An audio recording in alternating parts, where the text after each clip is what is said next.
Hello guys, good morning guys. I-flex ko lang po yung mga flowers nila dito. This is beautiful flowers. Ayan guys, ganyan po yung mga itsura niya guys. Ito po yung pang gift na ninyo sa Christmas guys. Pwede na rin po to sa mga mahilig po dyan sa mga bulaklak. Ayan guys, pwede pong ibigay nyo sa mga girlfriend, boyfriend, and sa mga mother ninyo, sa mga daddy, sa mga mommy, sa mga sisters. Yan guys, basta mahilig po sila sa flowers. Ito po guys ay pwede na pong pangregalo guys. Ayan. Ganyan po yung mga ano niya guys. O diba nilagyan din nila guys ng ano, ng Christmas balls niya. O yan, o diba.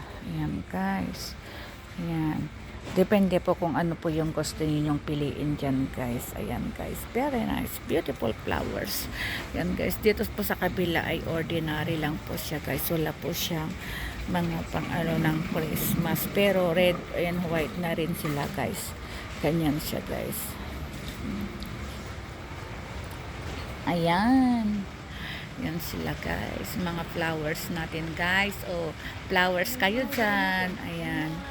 Have a nice day guys. Thanks for watching. Follow me for more updates. Like and share. Bye.